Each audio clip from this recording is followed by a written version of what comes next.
France Inter. Simon Le Baron, le 6-9. 3 jours après la conclusion d'un accord que tous les connaisseurs de la Nouvelle-Calédonie qualifient d'historique. Cet accord prévoit une double nationalité franco-calédonienne, la possibilité pour le nouvel État d'être souverain en matière de diplomatie, mais dans le même temps, la continuité du contrôle français sur le territoire en matière de défense, de justice, de monnaie, de sécurité et d'ordre public. Pour les loyalistes, il est perçu comme un moyen de ramener le calme sur l'île tout en maintenant l'autorité française, et pour les indépendantistes, il permet de faire un pas de plus vers un Kanaki indépendant. C'est le ministre des Outre-mer qui est avec nous ce matin dans le grand entretien de la matinale d'Inter. Bonjour Manuel Valls. Bonjour Simon Le Baron. Accord historique qui prévoit la création d'un État calédonien. Pour commenter ces informations, je serai tout d'abord accompagné du ministre des Outre-mer, Trigger Warning, Manuel Valls. Manuel Valls, bonjour. Bonjour. Pour l'accompagner, le ministre de l'Intérieur, Bruno Retailleau. Bruno Retailleau, bonjour. Bonjour. Également avec nous, le président du Rassemblement National, Jordan Bardella. Bonjour Jordan Bardella. Bonjour. Et on termine ce tour de table avec la secrétaire nationale des écologistes, Marine Tondelier. Marine Tondelier, bonjour. Bonjour. Notre premier sujet sera l'accord trouvé entre les différentes parties concernant la création d'un État de Nouvelle-Calédonie. Allons-nous vers une indépendance de fait ? Cet accord va-t-il apaiser ou au contraire attiser les tensions, voire les haines ? Jusqu'au tout dernier moment, Manuel Valls, ce week-end à Bougival, dans cet hôtel, dans les Yvelines, où étaient réunies les différentes délégations indépendantistes et non indépendantistes, c'est plutôt l'échec qui se profilait. Cet accord est inespéré ? Manuel Valls, vous êtes ministre des Outre-mer. C'est une sacrée prouesse d'avoir réussi à mettre les forces politiques de l'île autour de la table pour en faire sortir un accord en bonne et due forme. Mais s'il n'y avait pas eu d'accord, le risque était celui d'abord d'un effondrement de la Nouvelle-Calédonie. L'économie va très mal, la situation sociale est très inquiétante. Comment vous avez fait ? Vous allez signer cet accord. Nous allons signer cet accord. Eh bien, je dirais qu'il s'agit simplement de mon talent naturel pour la concertation et le dialogue. À terme de l'équation, le compromis ou le chaos, on en était D'une là. certaine manière, sans accord, le risque c'était celui de la radicalisation et du retour, d'une certaine manière, de la violence, voire de la guerre civile. Donc, les différentes délégations ont agi avec beaucoup de responsabilité. Vous allez signer cet accord. Nous allons signer cet accord. Ce sont elles qui ont porté cet accord et ce sont elles évidemment qui doivent maintenant l'expliquer et le défendre en Nouvelle-Calédonie. Vous allez signer cet accord. Nous allons signer cet accord. Vous savez, on critique beaucoup, et c'est normal, le rôle de la politique en général. Eh bien là, les politiques, du côté de l'État, votre serviteur bien évidemment... N'empêche, je suis content de moi. Pour une fois que j'arrive à faire un truc bien en politique. Vous auriez le droit de sentir comme un succès, encore une fois, personnel. Vous avez été très critiqué au moment de votre retour au gouvernement, ici même, des auditeurs qui avaient été très vindicatifs avec vous. Vous êtes le seul ministre quasiment à faire passer des textes. Vous ne me dites pas ça, vous allez provoquer vous allez me provoquer des ennuis. Ah bah voilà, quand je fais de la merde et que je passe pour un idiot, personne n'est là pour me défendre, et bizarrement, dès que je fais un truc bien, tout le monde veut s'en emparer. Ah non, si je peux vous rassurer, moi j'ai pas particulièrement envie de m'en emparer. Mais ça c'est normal, vous êtes la gauche conservatrice islamo-gauchiste qui est contre le changement. Vous pouvez pas percevoir un gramme de mon génie. Effectivement, je vous le confirme, votre génie est extrêmement bien caché. Non, mais parce que j'ai l'expérience, j'étais ministre, Premier ministre, dans des conditions très difficiles. Hell, it took you long enough. I was getting the Grand Reserve. Only for our most distinguished guest. Yeah, I'm sure it had nothing to do with you telling this dipshit's cousins to bring some more men. And I guess we're gonna have to find a way to jog your memory. This is exactly why I come.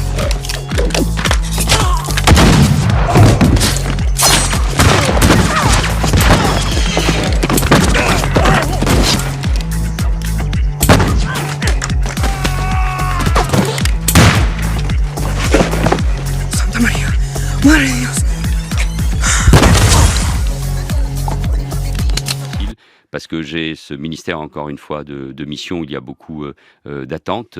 Si vous considérez cet accord comme positif, ce qui est tout à votre honneur, reste encore à ce qu'il soit validé par la population, et ça c'est pas sûr. Oui, bah pour ça, je compte sur les signataires pour aller convaincre leurs fans respectifs que je suis un génie. Je suis pas là pour me réjouir, pour parler de moi, je suis là pour souligner ce qui doit être encore fait. Il y a beaucoup à faire.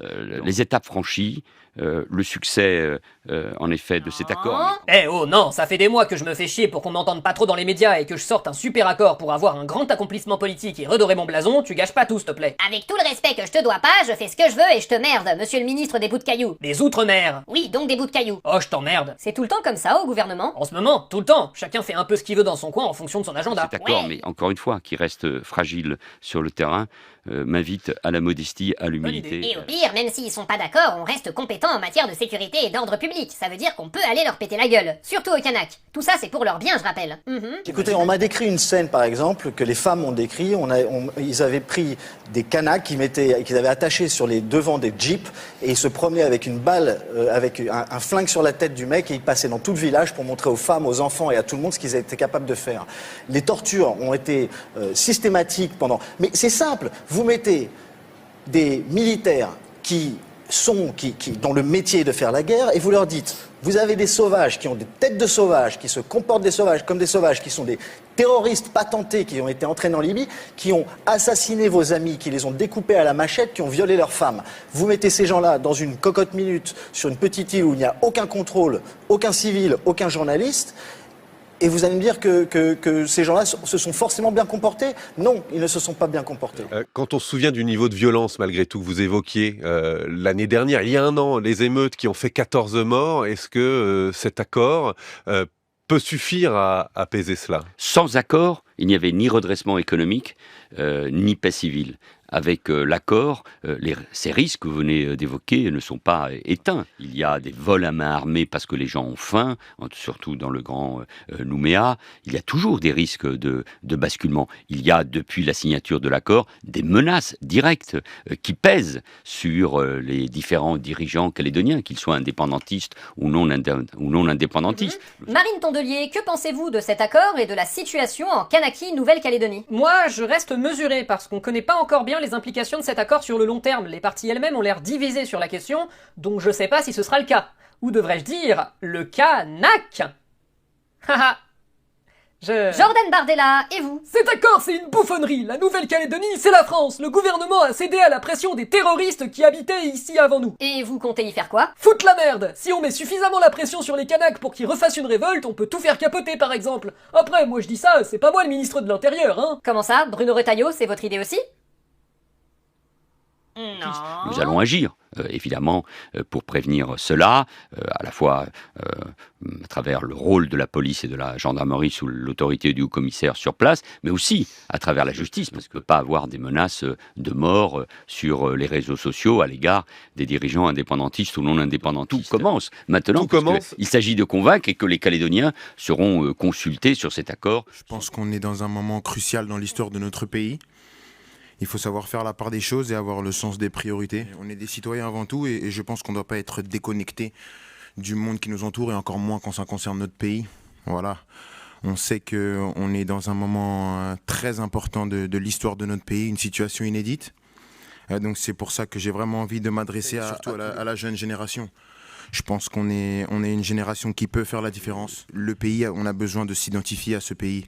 On a besoin de s'identifier à nos valeurs qui sont des valeurs de mixité, de tolérance, de respect.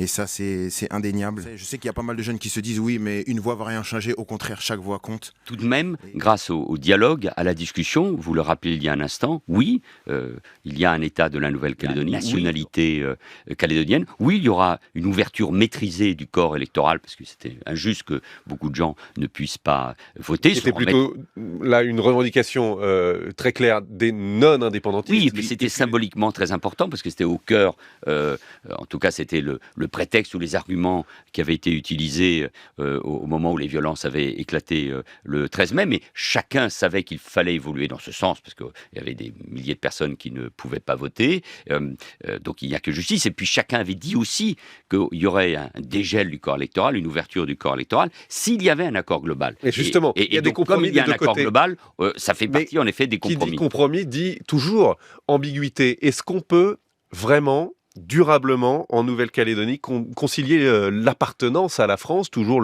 ce lien avec la France qui est confirmé, et l'aspiration à la souveraineté. Mais le lien avec la France, il est là à travers... Oui, à la toute fin du mois de juillet 1964, et après un long voyage de 8 jours et 50 000 km qu'il a conduit en Nouvelle-Calédonie et en Polynésie française, le Premier ministre Georges Pompidou est interrogé à sa descente d'avion, et après quelques généralités, l'un des motifs essentiels de ce voyage est évoqué.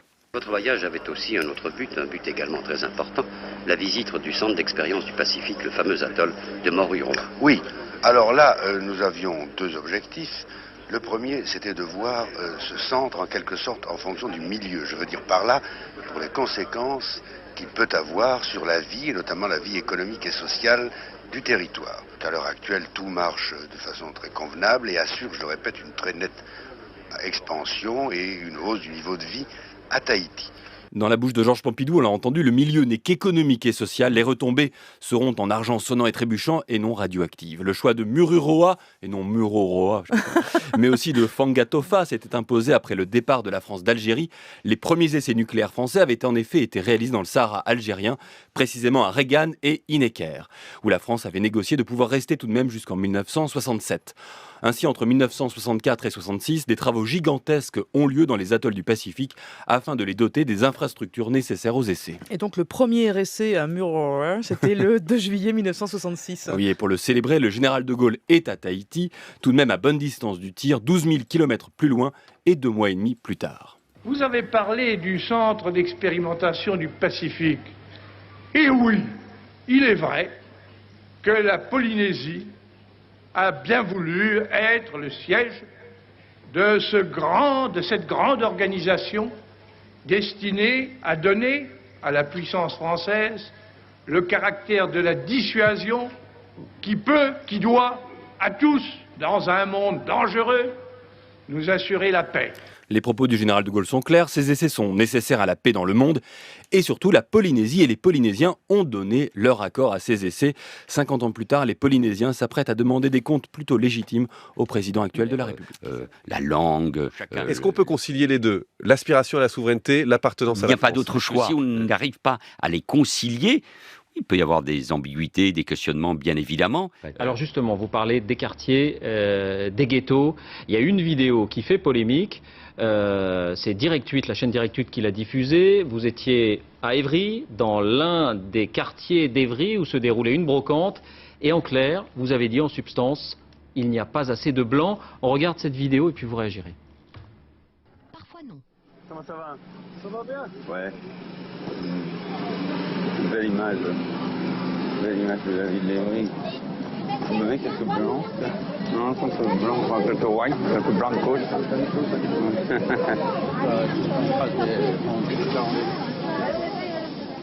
Voilà, tu me mets quelques blancs, autrement dit trop de personnes de couleur. Est-ce que dans la bouche d'un autre, on crierait pas au racisme? Non, évidemment, parce qu'en plus c'est une petite manipulation, mais tout cela n'a pas beaucoup d'importance. Je vous le disais il y a un instant, je suis le maire d'une des villes les plus jeunes, les plus ouvertes sur le monde, qui est à la fois un pôle de recherche universitaire, mais où s'inventent, moi j'en suis convaincu, les réponses de la France de demain, la France de la civilisation urbaine que l'on veut construire.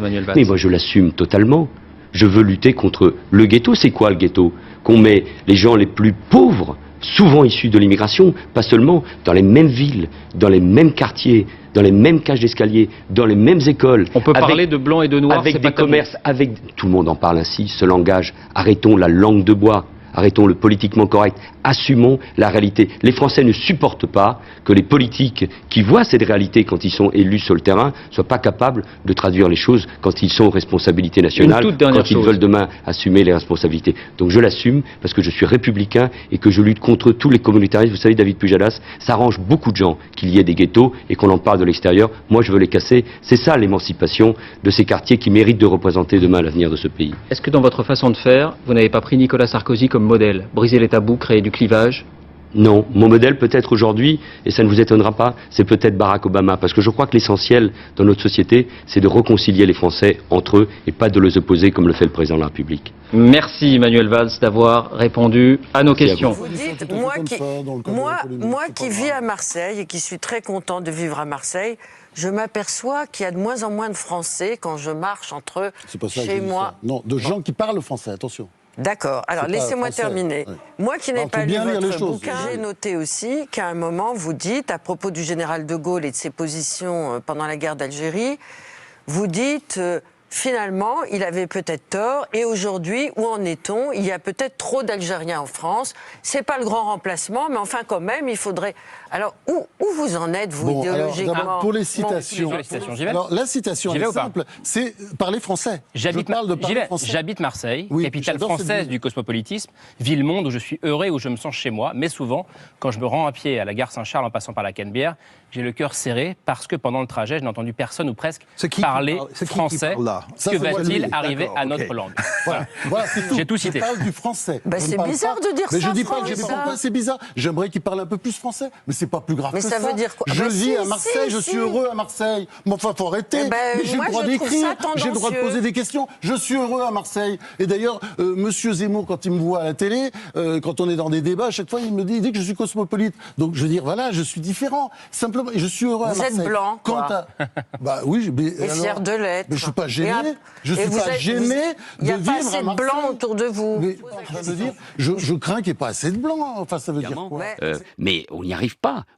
C'est la confrontation. C'est ce qui s'est passé, vous le rappeliez, il y a un an. Donc il faut concilier ces aspirations contradictoires et à travers une voie originale, une organisation sui generis, cet État de la Nouvelle-Calédonie. Est-ce que vous pouvez nous expliquer à quoi ressemblera cet État calédonien? Parce que c'est un objet inédit. Je vous signale que pendant que vous tournez les poucettes contre tout le temps, moi je suis allé arracher un accord historique, une solution unique au monde. Personne n'a jamais fait ça avant.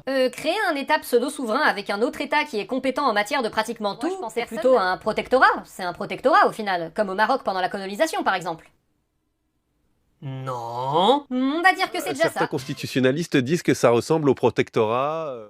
Non. On va dire que c'est déjà ça. Qu'on a connu à l'époque de la souveraineté française sur le Maroc. Oui, je trouve cette comparaison très étrange. Nous sommes au XXIe siècle. La Calédonie a déjà une souveraineté partagée avec la France. On va évidemment sans doute plus loin. C'est évidemment complexe, je le reconnais. Beaucoup de constitutionnalistes vont se donner à cœur joie. Ce qui compte pour moi, c'est l'accord. Et cet accord est adossé aussi à une volonté partagée, à un pacte entre la Nouvelle-Calédonie et la France pour redresser économiquement, financièrement ce territoire. Reste à voir si cet accord appelé Paris de la confiance arrivera à convaincre. Les Calédoniens devront le valider lors d'un référendum prévu en février 2026, mais dans un climat miné par les violences de mai 2024 et les fractures post-référendaires. Pour l'aider notamment sur son industrie du nickel, précisément surtout pour régler les problèmes de la société calédonienne. Puisque vous parlez de s'emparer de leur avenir. De la situation économique et financière du territoire, vous l'avez dit, elle est catastrophique actuellement, notamment avec cette filière nickel qui est à la dérive. Ce texte prévoit justement le redressement des finances publiques. Combien ça va coûter à l'État français? Plusieurs milliards par an? Le transfert de la France vers la Calédonie, c'est 1,5 milliard tous les ans. C'est 1,5 milliard supplémentaire, donc 3 milliards en 2024, 3 milliards en 2025. Mais ça passe aussi par des réformes. Mais dans l'urgence, est-ce que l'État français a les moyens pour faire baisser d'assurer le redressement économique de la Nouvelle-Calédonie? Public, je le crois, du nickel, mais c'est vrai pour le tourisme, c'est vrai pour l'agriculture. Il faut faire baisser le coût de l'énergie. Donc, nous avons mis en place une mission interministérielle qui, sous l'autorité du Premier ministre, est à mes côtés, qui va beaucoup travailler sur ces questions-là. Emmanuel Macron a affirmé ne pas connaître le dénommé François Bayrou et n'avoir absolument jamais entendu parler de lui. Ouais, il paraît qu'on a un Premier ministre, mais pour être honnête, j'ai du mal à croire à cette légende. C'est vrai que sur le dossier de la Nouvelle-Calédonie, j'ai l'impression qu'on a plus entendu Emmanuel Macron que François Bayrou. Vous savez, il y a une très belle phrase, je crois que je l'avais déjà prononcée ici en Nouvelle-Calédonie, et elle m'anime. Beaucoup de respect vis-à-vis des Calédoniens. Et beaucoup d'humilité. Nous avons passé un accord. Nous avons passé un accord. Le plus difficile reste sans doute à faire pour les responsables politiques calédoniens, convaincre, expliquer. Emmanuel Macron a salué un compromis innovant signé ce 12 juillet, un compromis qui ne sera pas simple à expliquer aux militants au retour au pays. Je veux saluer mes collègues indépendantistes d'abord qui ont eu le courage, et ça ne va pas être simple pour eux en rentrant. Saluer également mes collègues non indépendantistes. On a déjà perdu un élu dans l'histoire qui nous a dit que suite à l'accord, nous avions trahi nos engagements et que donc il partait. C'est le jeu, Monsieur le Président de la République, chacun prendra ses responsabilités. Mais en tout cas, saluer la responsabilité de ceux qui ont signé. En choisissant ce chemin qui est difficile, qui est nouveau, qui est innovant, pour reprendre les propos de Monsieur Larcher, c'est aussi se mettre à l'épreuve de la critique. Et on a dit ce matin, dès qu'on sort de la table, on va passer le pas de la porte et on va se faire insulter, menacer, parce que nous avons choisi un chemin différent. Il n'était peut-être pas une solution immédiate pour accéder à la pleine souveraineté, mais qui était là. Sometimes I wonder what to say to you now in the soft afternoon air as you hold us all in a single death. I say, where is your fire? I say, where is your fire? You got to find it and pass it on. You got to find it and pass it on from you to me to her, from her to him, from the son to the father, from the brother to the sister, from the daughter to the mother, from the mother to the child. I say, where is your fire? I say, where is your fire? Can't you smell it coming out of our past? The fire of living, not dying. The fire of loving, not killing. The fire of blackness, not gangster shadows. Where is our beautiful fire that gave light to the world? The fire of pyramids, the fire that burned through the hulls of slave ships and made us breathe. The fire that made guts into chitlins. The fire that took rhythms and made jazz. The fire of sit-ins and marches that made us jump boundaries and barriers. The fire that took street talk and sounds and made righteous Imhotep raps. Where is your fire? The torch of life, full of Nzinga and Nat Turner and Garvey and Du Bois and Fannie Lou Hamer and Martin and Malcolm and Mandela. Sister, sister, sister, brother, brother, brother, come, come, come, come, come, catch your fire, don't kill, hold your fire, don't kill, learn your fire, don't kill, be the fire, don't kill, catch the fire, and burn with eyes that see our souls walking, singing, yeah, building, laughing, learning, yes, loving, yes, teaching, being, hey, hey, hey, hey, hey, young, young, young brother, hey, hey, hey, young, young, young, young sister, here is my hand, catch the fire and live, live, live, live, live, live, live, live, live, live, live, live, live, live, live.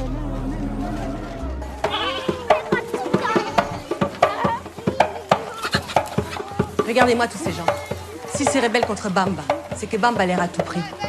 Et la France, elle fait quoi? Elle vous protège. La France protège les pays d'Afrique. Elle les chérit, comme un ami, un petit frère. Priver l'Afrique de la France, c'est l'amputer d'une jambe. Priver la France de l'Afrique, c'est lui enlever de sa gaieté, l'empêcher de danser. Vous allez bientôt me dire que vous avez un ami noir? Ah non. Non, aucun. Mais j'aimerais. J'adorerais. Non, c'est juste le manque d'occasion. Parce que moi, alors, pour le coup, je suis pas du tout... Par exemple, j'ai un ami bègue. Enfin, ancien bègue. Parce que bègue, ça se guérit, tandis que... Nain, j'ai un ami nain. Il est nain. Mais il a jamais guéri aussi. C'est pas facile de s'exprimer avec ce boucan de tam-tam, là. C'est pas... Mais c'est joli comme boucan. Quelque part. Lors du discours de Ouagadougou en 2017, une déclaration d'Emmanuel Macron, en présence du président du Burkina Faso, va marquer les esprits. C'est quelque part, vous me parlez comme si j'étais toujours une puissance coloniale. Mais moi, je ne veux pas m'occuper de l'électricité dans les universités au Burkina Faso. C'est le travail du président. Du coup, il s'en va au restaurant.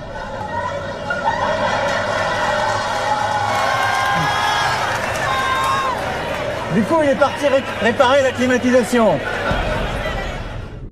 Est-ce que vous reconnaissez le fait que certaines de vos déclarations aient pu irriter ou contribuer à ce sentiment? La clim. Alors la clim, c'est n'importe quoi. Bah non, mais ça, c'était vraiment... Ça, c'est un truc qui a été récupéré par certains, mais c'était vraiment une relation fraternelle que j'avais avec le président Roch Kaboré, et c'est vraiment une plaisanterie qu'on a faite ensemble. Demandez-lui si lui, il a été vexé une seule seconde. Pas du tout. C'est-à-dire, on peut pas faire d'humour, on peut pas être franc. Ces impairs du président sont pointés du doigt dans un rapport de la commission sénatoriale des Affaires étrangères et de la Défense. Écrit par des élus venant de tous bords politiques, le document met en lumière les reproches précis faits à la France. Le premier d'entre eux, une forme d'arrogance et de paternalisme qui se sont traduits par des maladresses telles que la convocation des chefs d'État sahéliens à Pau. Nous aurons l'occasion dans les prochains jours et les prochaines semaines de travailler sur le Sahel. Et puis nous avons acté une clause de rendez-vous. C'est le président de la République, Emmanuel Macron, qui convoque les chefs d'État du Sahel à un sommet de Pau pour les chapitrer. Parce qu'en fait, en plus, dans la séquence, c'est « je suis pas content, vous ne faites pas les efforts que j'attends de vous ». Maintenant, les résultats doivent arriver. Mais en fait, c'est pas l'attitude qu'on peut avoir dans des relations partenariales. Parce que si on inversait la situation, nous n'accepterions pas que nos interlocuteurs nous parlent comme nous leur parlons. C'est aussi simple que ça.